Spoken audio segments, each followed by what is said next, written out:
The hardest thing I've ever experienced happened to me when I was nearly 5 years old. I moved over 4,500 miles across the world, from Grand Cayman, a small island in the Caribbean, to London. I don't remember it very well, but I do know I felt sad and not at home. Cayman was where I was brought up. It was where I spent all of my early childhood. It was the only place I really knew. I had my wonderful friends, Audrey, Olivia, Jessica, and Kitty, and my little Montessori, my first experience of being at school. The wildlife there was spectacular. Those endless sandy beaches and lush mangroves made me feel free and wild. I also spent a lot of my time playing with the turtles at the turtle farm, watching the multicolored parrots in the palm trees and scaring off the lazy iguanas. That's where my love of animals and nature came from.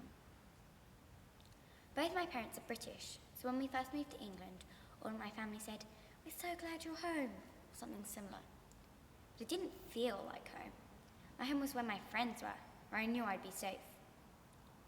The first place we moved into was a cramped flat, where none of the furniture was stuff I'd ever seen before, and I was told I'd live in this strange place called England till I was old enough to move to a different country if I wanted to.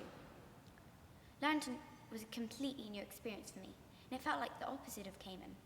Cold, warm, wet, dry, by the sea, inland, rural, urban. Being snatched away from my home at such a young age has made me think about what home means. What are the things people need to feel at home? For me, home is a place where you can relax, a place where you can go, where you'll always be welcome and safe. Safety and security are not things everyone can take for granted. Although I am very lucky and come from a fortunate background, my experience has made me think about refugees and the difficulties they face.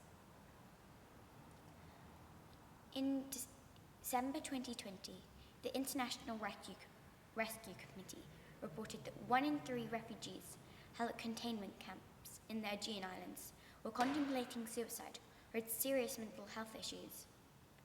Many of these people fled their homes in Syria and Afghanistan because the area had become too violent and too dangerous to live in.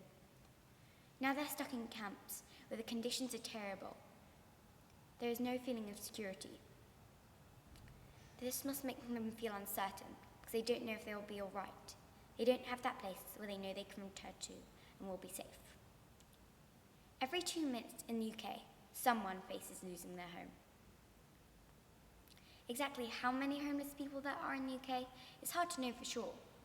But in 2019, Shelter, the homeless charity, put the number at 280,000 in England alone, and a worldwide grand total of 100 million homeless people in 2015. Every year, 1 million people call Shelter because they are in danger of losing their home. Bad housing and fear of losing your living space rob you of your health, security, and good chance in life. I can only imagine how not knowing where you're going to live would make people feel.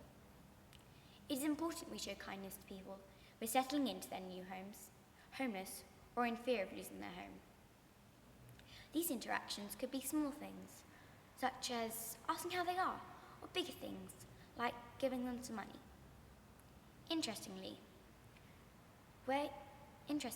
people who are from a different country but have lived in a different place for a long time feel like that is where they're from, and that is where their home is. My friend, who's from France, has lived in England her whole life and feels like she is British, even though she's ethnically French. Where you are from is not defined by your ethnicity, but where you feel your home is, where you feel you're from. But not always. Where you feel at home is very much to do with your experience. My aunt, Lucy, has lived in New York for 10 years. She moved from the UK for medical treatment in America because she's a rare medical condition.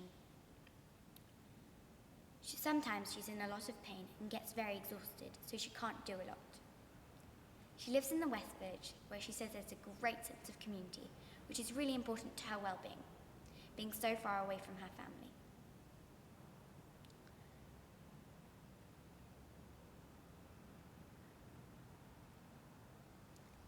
The pandemic has been especially hard for her. Auntie Lucy says her home is at the farm in Leicestershire, where my grandparents still live and where she was brought up.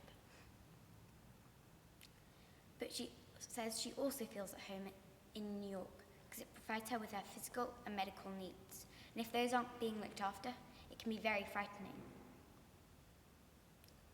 Food is key to making us feel at home.